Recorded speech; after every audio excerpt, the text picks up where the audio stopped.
Welcome to the deep dive. Today, we're jumping into something really fascinating, I think, a crucial link between taking care of patients and pushing science forward. That's right. We're looking at dual-degree clinician-scientists. Exactly. We got some great material here that, really lays out why these folk, the ones with both the clinical doctorate and the research one, are just so important. So your mission, listening in, is to really get a handle on why these professionals matter so much in medicine and, well, in research too. Absolutely. And the analysis we're drawing on, it really digs into their value, their training, the roles they play, the impact they have. It's pretty comprehensive. And right off the bat, our source calls them this indispensable nexus. I like that phrase, connecting patient care and scientific discovery. Okay, so let's unpack that. Clinician-scientists. Who exactly are we talking about? Okay, so at its heart, we mean people who've earned both a clinical doctorate, like an MD, or maybe a DO, the osteopathic rat, or even a DDS for dentists, PharmD for pharmacists, DVM for vets. And alongside that, they have a research doctorate, usually a PhD. So it's the combination. It's the combination. But more than that, it's about actively using both sets of skills, integrating them. Got it. And we hear different terms thrown around. Physician scientist, clinician scientist, sometimes clinician researcher. Are they basically the same thing? Yeah, generally they're used pretty interchangeably. Physician scientists might be heard a bit more in the U.S., maybe, for the MDs and DOs specifically. Okay. But the really crucial thing for all of them is the deep commitment to research. We're talking about people spending like 50 to 80% of their time on research. That's the key differentiator. And this isn't just some niche idea, right? Yeah. Investing in this kind of training, it's recognized worldwide. You mentioned the NIH here with their MSTPs. Exactly, the medical scientist training programs. Huge support there. And you see similar things internationally, like the MD-PhD program at the Institut Pasteur in France. So what does that global support really signal? It just underlines how vital everyone agrees these roles are. In the medical world, the science world, they see the need. These programs formalize the path to get those specific skills.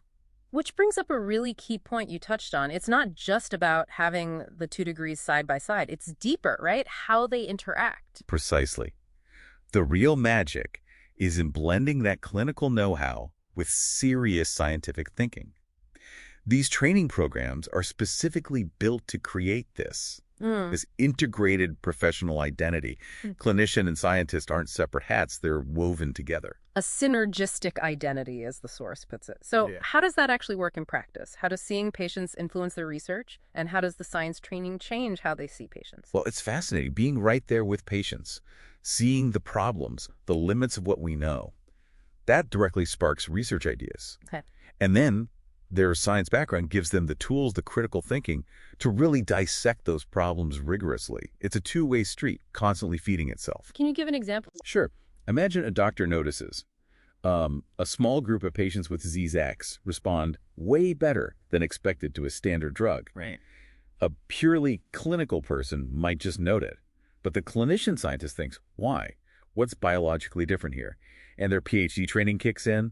They design experiments, look for mechanisms. A basic scientist might never see that initial clinical pattern, and a clinician alone might not have the lab skills to follow it up. So they can spot the gaps from the clinic and use science to fill them, then bring it back to patient care. Exactly that.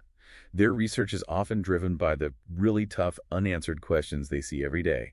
And when they find something new in the lab, they're perfectly placed to think, okay, how can we use this to help patients? It's bench to bedside, yes, but also very much bedside to bench. Okay, let's talk pathways. We know MD-PhD is common. What other routes are there? Well, the MD-PhD and the DO-PhD are definitely the most established. But because this integration is so valuable, it's expanded. You see more DDS PhDs for dentists now, PharmD PhDs for pharmacists, even DVM PhDs for vets interested in research. And these aren't quick programs, I take it. How long are we talking? No, definitely not quick. It's a serious commitment, usually 7 to 8 years. 7 to 8 years. Yeah, but it can stretch, maybe up to 10 years, depending on the program, the research field, how the PhD goes. And the structure isn't always the same, right? It's not just med school, then PhD. That's a great point. It varies. A common MD-PhD model is like 2 years of basic med school, then maybe 4 years solid PhD research. Then back for the last 2 clinical years of med school, the 2 + 4 + 2. Okay.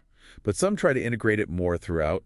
For DO PhDs, sometimes the PhD actually comes before medical school starts. Oh, interesting. Yeah, maybe lets them approach clinical training with that research mindset already baked in. And for PharmD PhDs, you might see like 2 years pharmacy, then the PhD block, then 2 more pharmacy years, or maybe a 3+ PhD plus 1 setup. Different ways to try and mesh these demanding fields. Sounds like they're really trying to optimize that integration. So how are they truly different day to day from someone with just a clinical degree or just a PhD? The biggest difference is how deep and consistent their research focus is. A clinician might dip into research, sure, but for a clinician-scientist, research is central. It's a huge chunk of their time, their energy, their whole career, really. Right.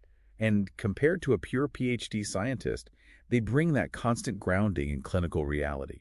They understand the messy, complex world of patient care, the unmet needs. It shapes how they do research, what questions they ask. It's often quite different from a purely basic science perspective. But even though they're so important, the source says they're actually pretty rare. They are, surprisingly so. Think about all the doctors and all the researchers out there. The group that truly straddles both worlds is small. The source mentioned, like, out of nearly 1 million U.S. physicians, only maybe 14,000 say research is their main focus. And back in 2012, only about 8,200 docs were lead investigators on NIH grants.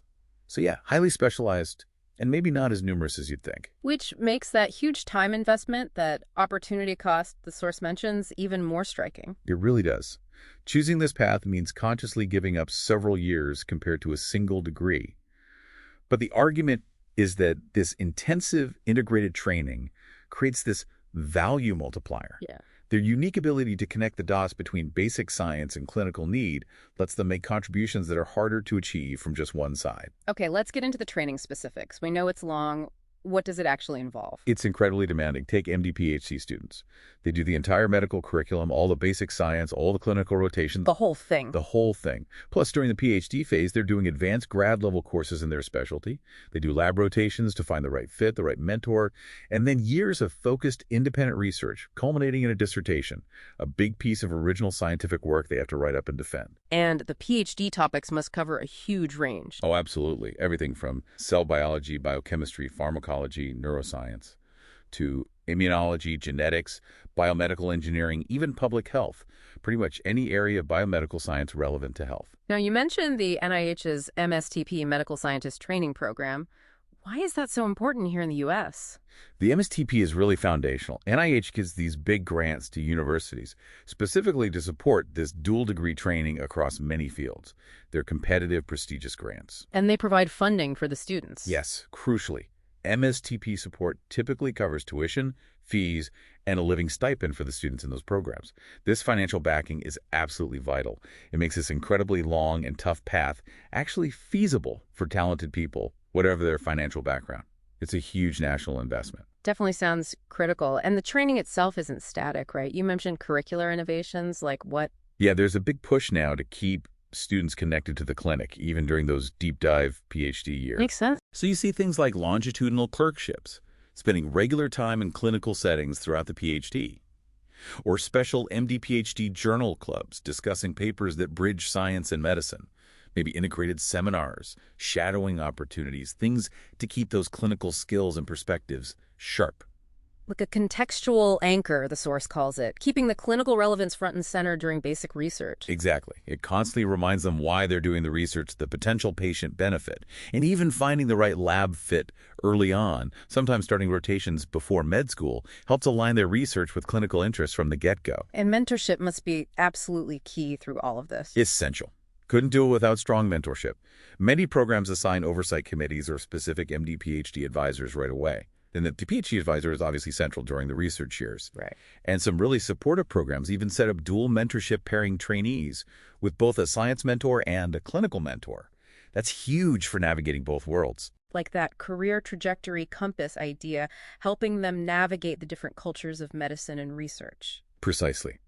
Good mentors, especially clinician-scientists themselves, are role models. They offer guidance, strategy, help build resilience. And it's not just mentorship, it's journal clubs, seminars, and crucially, training in grant writing. Many programs push students to apply for their own funding, like NIH F30 or F31 fellowships early on. So they finished this marathon dual degree program, but they're not quite done yet, are they? They're still becoming an independent clinician and researcher. That's right. Finishing the MD, PhD, or equivalent is massive.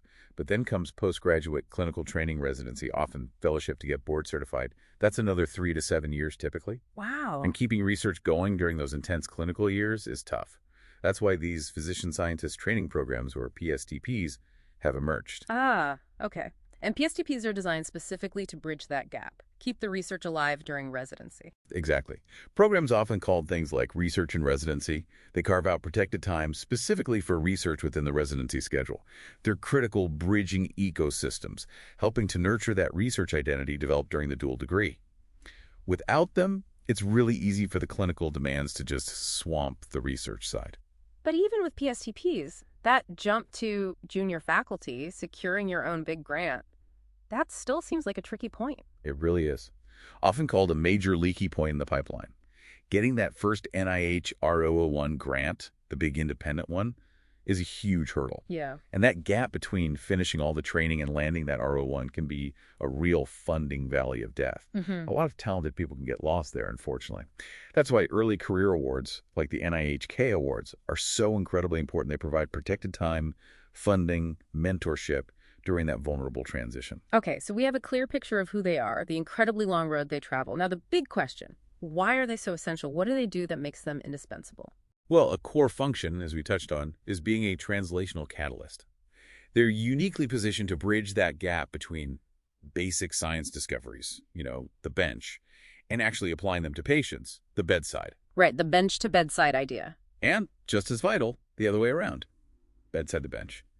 Taking observations, problems, unmet needs they see in the clinic, and feeding those back into basic science questions. Let's unpack that translational role more. Give us some bench-to-bedside examples. Okay, classic one. Imatinib, the drug for chronic myeloid leukemia, Gleevec. Oh, yeah, revolutionary drug. Absolutely. It came directly from understanding the specific genetic problem causing the cancer at the bench level. Clinician-scientists were key in taking that knowledge and developing a drug to precisely target it in patients. Huge clinical impact. Or think about gene therapies, CR T-cell immunotherapy for cancer, even brain-computer interfaces. All involve clinician-scientists translating basic discoveries into patient applications. And the other way, bedside to bench. How does seeing patients drive basic science? HIV research is a great example. Early on, doctors treating patients saw how the virus behaved, how resistance developed. Right. Those clinical observations directly shaped the questions scientists asked in the lab about the virus's life cycle, how it interacted with the immune system. That feedback loop was absolutely crucial for developing the effective drug cocktails we have now. Seeing the disease in people sparks questions a pure lab scientist might miss. So they're like a bidirectional antenna picking up signals from both the lab and the clinic. Exactly. They can spot unmet clinical needs that pure researchers might not see, and they can spot the clinical potential in basic findings that pure clinicians might not grasp or pursue. That dual vision just speeds everything up from discovery to application. And they are still practicing doctors, right? It's not just research. Oh, absolutely. Clinical practice is integral. It's not just keeping their license current. It feeds their research. You often find them specializing clinically in the complex or rare diseases that match their research focus. They become real experts in those specific areas. So the clinic is almost like a living laboratory for them. Precisely. It's where they see the real-world variations of a disease, generate hypotheses from what they observe, and it's where they can test new ideas, new treatments that might come out of their lab work. The diversity of patients, responses, outcomes, it's invaluable data, sparking new questions you wouldn't get just from experiments. And with that dual expertise, they often end up in leadership roles in research, don't they? Very often. Running major research programs, pulling in big grants from NIH and others, leading teams in universities, hospitals, research institutes. Even though they're relatively few in number, their research productivity is often really high. They make outsized contributions. And there's a lot of pressure to be productive, right? Getting grants is often tied to their job. Yeah. In many academic settings, securing grants is directly linked to salary support, even tenure. So there's definitely pressure to succeed in research alongside the clinical work. It's demanding. But their influence goes beyond their own labs, shaping the bigger picture. It does. Because they see both sides, they're great at identifying the really critical knowledge gaps and pushing for research that's likely to have a real patient impact. They help shape agendas within institutions, sometimes even nationally. And their careers aren't just in academia. Some go into pharma, biotech, government agencies, policy roles, where that dual perspective is incredibly valuable. And another crucial piece we shouldn't forget is teaching and mentoring the next generation. Hugely important. They teach med students, PhD students, residents, fellows. Many direct the MD, PhD programs themselves, finding and training the next wave of clinician scientists. It's like that cultural transmission idea the source mentions, passing the torch. Exactly. They show trainees it's possible to excel in both clinical care and cutting-edge research. They're powerful role models, helping aspiring clinician scientists build the skills and, frankly, the resilience needed for this career. Okay, so we've established they're remarkable, vital people. What's the overall impact? What's the big value they bring? It's enormous, really. They drive therapeutic innovation, push the boundaries of scientific discovery, and fundamentally improve how we understand and treat disease. Can you give us a few more examples of that broad impact? Well, think about major medical advances. Gene therapy for inherited diseases, targeted cancer drugs, immunotherapy like CRT cells, neuroprosthetics, helping people with paralysis. Clinician scientists were central to all of those. And they make fundamental contributions to just understanding how diseases work, the pathophysiology. That's essential for finding any effective treatment. Pathologists, for instance, many with MD PhDs, their research directly informs diagnosis and therapy. And the source reminds us of some historical giants who were essentially clinician scientists. Absolutely. People like Jenner with the smallpox vaccine, Salk and Sabin with polio, Clements and surfactant for premature babies, Brown and Goldstein figuring out cholesterol metabolism and heart disease, an amazing legacy. Right. And it's striking, something like over half the Nobel Prizes in physiology or medicine have gone to physicians who were doing science. That really puts their long-term impact in perspective. And it continues today with things like imatinib, HIV drugs, the COVID-19 response. Exactly. Their ability to rapidly connect science to clinical need, especially in crises, is critical. They really amplify the impact of medical progress. And it's not just the huge breakthroughs, is it? It's also about improving everyday patient care. Definitely. Their research constantly feeds into evidence-based practice, shaping the clinical guidelines doctors use every day. Plus, they often focus on those tough, unmet needs, rare diseases, complex conditions, the zebras that might otherwise get less research attention. They become real champions for those patients. And just having them around makes academic medical centers stronger, more innovative places. Immensely. They build a culture of inquiry, attract major funding, boost the institution's reputation. And they're great at leading multidisciplinary teams, bridging communication gaps between basic scientists and clinicians. Institutions that invest in them are really investing in their own future, acting as ecosystem engineers. And finally, their expertise even reaches into health policy. It does. Many use their unique perspective to inform health policy, public health initiatives. They provide that crucial link between scientific evidence and practical policy. They're like evidence-to-action accelerators, helping translate research into policies that can improve population health. Their advice is grounded in both science and clinical reality. Okay, the value is crystal clear. But the source is also realistic about the challenges. Let's talk about those hurdles. The leaky pipeline phrase comes up a lot. What's that about? It's a really good, if unfortunate, description. Basically, from the moment someone thinks about doing a dual degree, all the way to becoming an established independent investigator, people drop out at every stage. We lose a lot of talent along the way. Why? What causes the leaks? It's a mix of things, really. Funding is a huge one, just the constant struggle to get grants. Salary differences compared to full-time clinicians can be discouraging. Financial burdens, like student debt, play a big role. And honestly, just the sheer stress and risk of burnout trying to juggle research, clinical work, teaching, and life, it takes a toll. And that extra long training plus the debt must weigh heavily. Absolutely. 7, 8, often more years of training, plus residency and fellowship. And while some programs like MSTPs have great funding, many don't, leading to massive debt. It creates this deferred life cost, impacting finances, personal goals, career choices down the line. And the funding competition we talked about, getting that first big grant sounds like a make-or-break moment. It really can be. Competition for NIH grants is fierce, and the age for getting that first R01 keeps creeping up. That gap between training and stable funding, that funding valley of death, is where many promising people struggle to keep their research afloat and might leave the path. And just balancing it all, clinic, lab, teaching, admin, That triple threat sounds exhausting. It truly is. The demands in all areas are significant and often conflicting. Finding a sustainable work-life balance is a major, major challenge for pretty much everyone in this field. And lastly, the source flags diversity and inclusion as an issue. Underrepresentation. Yes, unfortunately, women and individuals from underrepresented racial and ethnic groups are still significantly underrepresented in the clinician-scientist workforce. That's not just an equity issue. It's a loss for science. Diverse perspectives bring new questions, better connect with diverse patients. Historical biases in training, lack of role models. It contributes to this lost potential for medicine. So given all these hurdles, what's being done and what more needs to be done to support this vital group? Well, there are important national efforts, like the NIH's MSTP providing training funds, and the AAMC pushing for those PSTPs to support research during residency. Right. Many individual institutions also have their own support programs, and the NIH Loan Repayment Program, the LRP, is key for tackling that debt burden for researchers. But it sounds like it can be inconsistent. The source called it a patchwork quilt. That's a good way to put it. The support you get can really vary depending on where you are, your research area, your career stage. So there's definitely a need for more consistent, robust support across the board. What would that look like? Things like better integrating the training itself, finding ways to shorten that long time to independence, really focusing on increasing diversity through outreach and holistic reviews, maybe even involving patient advocates more directly in research. It sounds like we need a more strategic, holistic pipeline management approach. Exactly. A coordinated effort looking at everything from recruitment to retention.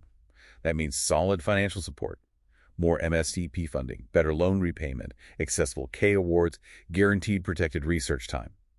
Diversifying funding sources to not just federal grants, these are crucial retention levers. And mentorship, community. Absolutely vital. Strong mentorship research, career, peer mentors, formal programs help. Building community both vertically, across career stages, and horizontally, peer networks like in PSTPs, is key. And professional groups like AMC, APSA, ASCI play a big role in networking, advocacy, sharing best practices. It builds a resilient infrastructure against the stress. Are there specific policy recommendations being discussed? Yes, definitely.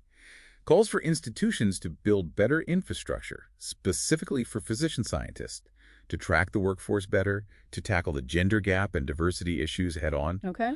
The AMC has an action plan, learning from MD, PhD successes, shortening time to independence, boosting diversity, centralizing mentoring. Early career folks themselves are asking for things like more research in med school, better research support in residency, more PSTPs, expanded loan repayment, better K awards, even training in non-research skills like leadership and communication. And, importantly, bringing patient voices more into the research process itself. This has been incredibly insightful, a real deep dive into why these dual-degree clinician scientists are so important. It's just so clear how vital they are for advancing medicine and improving care. Absolutely. That unique synergistic identity, blending clinical insight and scientific rigor and their ability to bridge bench and bedside, really makes them indispensable drivers of medical innovation. And while the challenges they face are significant, it's good to hear about the efforts underway to give them the support they need. Indeed.